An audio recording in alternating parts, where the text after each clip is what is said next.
بسم اللہ الرحمن الرحیم۔ نماز کو توڑنے والے عوامل یا مفسدات نماز وہ چیزیں ہیں جو نماز کو باطل کر دیتی ہے۔ اگر ان میں سے کوئی کام نماز کے دوران ہو جائے تو نماز کو دوبارہ پڑھنا ضروری ہوتا ہے۔ ان میں سے چند اہم مفسدات درج ذیل ہیں۔ نمبر 1، کسی سے بات کرنا۔ نماز کے دوران بولنا نماز کو توڑ دیتا ہے، خواہ وہ بات قصداً ہو یا غلطی سے۔ نمبر 2، ہنسنا۔ نماز میں زور سے ہنسنا نماز کو فاسد کر دیتا ہے۔ نمبر 3، کانا یا فینا۔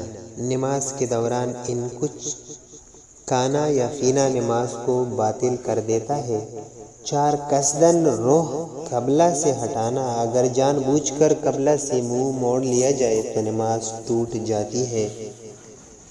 نمبر 5، نماز کی شرطوں کا ختم ہونا، مثلاً وضو ٹوٹ جانا، جسم یا کپڑوں کا ناپاک ہو جانا، ستر چھپانے میں کمی آ جانا وغیرہ۔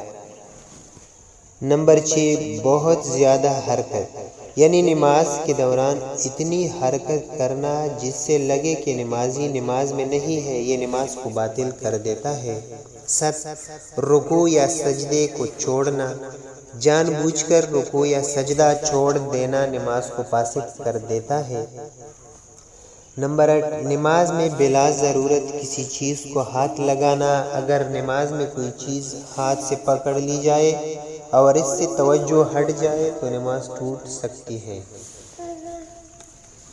نمبر 9، نماز میں غیر اللہ کے لیے سجدہ کرنا۔ نماز میں غیر اللہ کو سجدہ کرنا نماز کو باطل کر دیتا ہے۔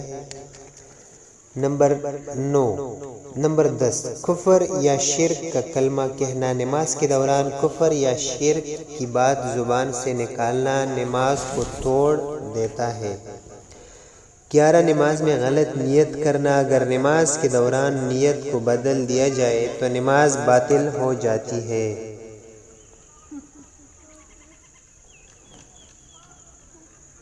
یہ عوامل نماز کو باطل کر دیتے ہیں، اس لیے نماز کے دوران ان سے بچنے کی بھرپور کوشش کرنی چاہیے تاکہ نماز صحیح اور مکمل ادا ہو۔ مزید اسلامک ویڈیو کے لیے چینل کو فالو سبسکرائب کرنا نہ بھولیں۔ السلام علیکم ورحمۃ اللہ۔